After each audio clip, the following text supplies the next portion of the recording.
మాజీ ఏఐసిసి అధ్యక్షుడు మాజీ పార్లమెంట్ సభ్యుడు రాహుల్ గాంధీ గారి సభను విఫలం చేయడానికి పూర్తిగా అధికార దుర్వినియోగానికి పాల్పడింది. తెలంగాణ రాష్ట్రాన్ని చంద్రశేఖరరావు గారి కుటుంబము తమ సంస్థానంగా తమ జాగీరుగా భావించి ఇక్కడ ఎవరు పర్యటించాలన్నా ఎవరు గాలి పీల్చుకోవాలన్నా చంద్రశేఖరరావు గారి కుటుంబం అనుమతి ఉంటేనే జరుగుతుంది, లేకపోతే జరగనీయం అనే విధంగా టిఆర్ఎస్ నాయకులే కాకుండా కొంతమంది ప్రభుత్వ అధికారులు కూడా వ్యవహరించడం అనేది కాంగ్రెస్ పార్టీ తీవ్రంగా పరిగణిస్తుంది. ఏ అధికారులు, వాళ్ళు ట్రాన్స్పోర్ట్ అధికారులు కావచ్చు, పోలీస్ అధికారులు కావచ్చు, మున్సిపల్ శాఖకు సంబంధించిన అధికారులు కావచ్చు, ఆర్టీసీ బస్సులను ఇవ్వకుండా, ప్రైవేటు బస్సులను రానియకుండా, ప్రైవేటు వాహనాల యొక్క ఆర్సీ బుక్కులు గుంజుకోవడము, ఖమ్మం వైపు తరలి వస్తున్న ప్రజల యొక్క వాహనాలను ఆపి నిర్బంధించి పోలీస్ స్టేషన్లకు తరలించడం ద్వారా, అదేవిధంగా ఖమ్మం మున్సిపాలిటీలో ముఖ్యంగా ఒక రోజంతా తాగడానికి నీళ్లు ఇవ్వకుండా ఆపేసి రాహుల్ గాంధీ గారి సభ ప్రారంభమైనప్పుడే తాగడానికి నీళ్లు వదిలి నల్లా నీళ్లు అంటే అక్కడి మహిళలు గాని అక్కడ కుటుంబ సభ్యులు గాని ఖమ్మంలో జరుగుతున్న జనగర్జనకు రాకుండా అడ్డుకోవడానికి అన్ని రకాల కుయుక్తులను రాష్ట్ర ప్రభుత్వము బీఆర్ఎస్ పార్టీ చేసింది.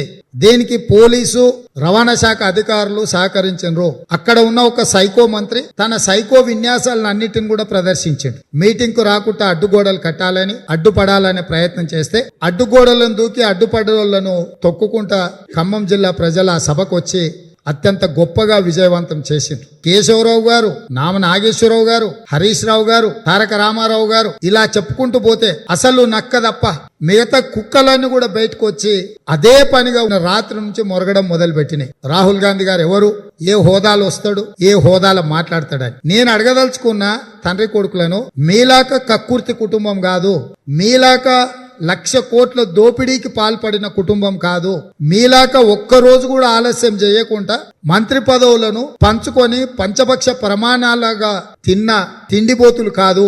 గాంధీ కుటుంబము దేశం కోసం ప్రాణాలు అర్పించిన మహాత్మా గాంధీ, ఇందిరాగాంధీ, రాజీవ్ గాంధీతో సహా దేశం కోసం ప్రాణాలు అర్పించిన కుటుంబము. తెలంగాణ రాష్ట్ర సాధనలో ఆంధ్రప్రదేశ్ లో ప్రభుత్వం చచ్చిపోయినా, పార్టీ చచ్చిపోయినా, కేంద్రంలో అధికారం కోల్పోయినా, తెలంగాణలో ఎన్ని ఇబ్బందులు వచ్చినా 2004లో కరీంనగర్ జిల్లాలో ఇక్కడి ప్రజలకు మీ మనసులో ఉన్న ఆలోచన, మీ కోరిక నాకు తెలుస్తూ నేను నెరవేరుస్తా అని చెప్పిన శ్రీమతి సోనియా గాంధీ గారు ఇచ్చిన మాట తప్పకుండా ఎన్ని ఒడిదుడుకులు ఎదురైనా తెలంగాణ రాష్ట్రం ఇచ్చిన కాంగ్రెస్ పార్టీ అధ్యక్షురాలు కుమారుడే కాదు, ఆ కాంగ్రెస్ పార్టీ అధ్యక్షుడిగా రాహుల్ గాంధీ గారు పనిచేసిండ్రు. 10 సంవత్సరాలు కేంద్రంలో ప్రభుత్వం ఉన్న ఏ మంత్రి పదవి, ప్రధానమంత్రితో సహా పదవులను త్యాగం చేసిన నాయకుడు రాహుల్ గాంధీ. అంటే మీలాక ప్రజల్ని మోసం చేసి ఉద్యమాన్ని అడ్డం పెట్టుకొని ఆస్తులు సంపాదించుకొని టీవీలు పేపర్లు పెట్టుకొని 1,000 కోట్ల రూపాయలు 100 ఎకరాల ఫామ్ హౌజులు సంపాదించుకొని కుటుంబం మొత్తం పదవులను అనుభవించి తెలంగాణ రాష్ట్రాన్ని సర్వనాశనం చేసి విధ్వంసం చేసి చెరుకు తోటలల్లో అడవి పందులు పడి తిన్నదే కాకుండా చేసిన విధ్వంసం లాగా మీ కుటుంబం అంతా తెలంగాణను విధ్వంసం చేసిన కుటుంబం లాంటి కుటుంబం కాదు. కాబట్టి రాహుల్ గాంధీ గారికి తెలంగాణలో రావడానికి అర్హత లేదా అని నేను అడుగుతున్నా. అసలు మీకున్న అర్హత ఏంది? ఒకడు పిట్టల ద్వారా, ఒక ట్విట్టర్ పిట్ట, ఇంకొకడు సారాలో సోడా పోసే సారాయి మంత్రి. భూమికి 3 అడుగులు ఉన్నోడల్లా రాహుల్ గాంధీ గారిని నీకేం అర్హత ఉందని అడుగుతున్నారు. అసలు నువ్వు ఎంత పొడుగున్నావు ఎప్పుడైనా టేపు పెట్టి కొలిచి చూసుకున్నావా మంత్రి గారు? మీరా రాహుల్ గాంధీ గారి అర్హత గురించి మాట్లాడడానికే? కడుపుకు అన్నం తినేవాడు ఎవడైనా రాహుల్ గాంధీ గారి తెలంగాణ పర్యటనకు అర్హత ఉందా లేదా అన్న ప్రశ్న అసలు లేవనెత్తుతాడా? లేవనెత్తుతే వాళ్ళను మడిసి అనాలనా, కంచర గాడిద అనాలనా నాకైతే అర్థం కాలే. ఉచిత కరెంట్ ఇస్తామని చెప్పినాం, ఇచ్చి చూపించినాం. ఆనాడు 75 రూపాయలు ఉన్న పెన్షన్ ని 200 రూపాయలు చేస్తామని చెప్పినాం, 200 రూపాయలు చేసినాం. 7 గంటలు ఉచిత కరెంట్ ఇస్తామని చెప్పినాం, 9 గంటలు ఉచితంగా కరెంట్ ఇచ్చినాం. రైతులకు రుణమాఫీ చెప్పకుండానే 75,000 కోట్ల రూపాయల రైతు రుణమాఫీ చేసింది కాంగ్రెస్ పార్టీ. ఉపాధి హామీ పథకాన్ని తీసుకొచ్చి 100 రోజుల పని గ్యారంటీ తీసుకొచ్చి ఉపాధి కల్పించింది కాంగ్రెస్ పార్టీ. సమాచార హక్కు చట్టాన్ని తీసుకొచ్చి పరిపాలనలో పారదర్శకత ఉండాలి, ప్రజలకు వివరించాలని తీసుకొచ్చిన party. Right to education act తీసుకొచ్చిన పార్టీ కాంగ్రెస్ పార్టీ. అదే విధంగా ఫుడ్ సెక్యూరిటీ చట్టాన్ని తీసుకొచ్చి ప్రతి పేదవాడికి తినడానికి ప్రభుత్వమే తిండి కల్పించాలి అని చట్టాన్ని తీసుకొచ్చిన party Congress party.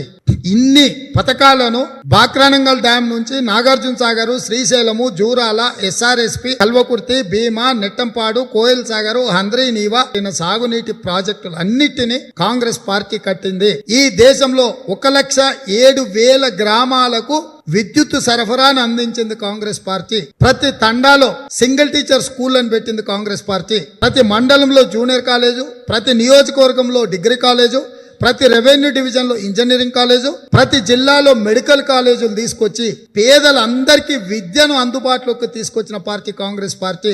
Kaleshwaram project అవినీతి రాహుల్ గాంధీకి అవగాహన లేదని మూతి మీద పెట్టి కొడతా ఆ మాట అన్నోళ్ళని. నేను స్పష్టంగా టిఆర్ఎస్ నాయకులను ఆర్థిక శాఖ మంత్రి హరీష్ రావు గారితో నేను సవాల్ విసురుతున్నా.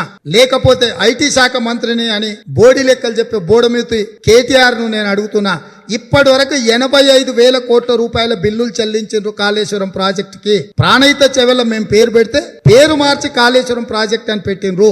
ఆ రోజు ఉన్న ఆయకట్టుకు ఈ రోజు ఉన్న ఆయకట్టుకు మీరు ఎంత అంచనాలు పెంచారు, ఎంత ఆయకట్టు పెంచారు? 16,40,000 ఎకరాల ఆయకట్టుకు నీళ్లు ఇస్తామని చెప్పి ఇప్పటి వరకు అందింది ఏ సంవత్సరంలో కూడా 74,000 ఎకరాలు దాటలేదు. ఇలా కాళేశ్వరం ప్రాజెక్టు గుదిబండయి ప్రతి సంవత్సరం 25,000 కోట్ల రూపాయలు కాళేశ్వరం మీద రాష్ట్ర ప్రభుత్వం ఖర్చును భరించాల్సిన పరిస్థితి వచ్చింది. 1 ఎకరాకు నీళ్లు ఇవ్వాలంటే కాళేశ్వరం ప్రాజెక్టుల 45,000 రూపాయలు ఖర్చు పెడితే తప్ప కాళేశ్వరం ప్రాజెక్టుకు నీళ్లు ఇవ్వలేని పరిస్థితి రాష్ట్ర ప్రభుత్వం కల్పించింది.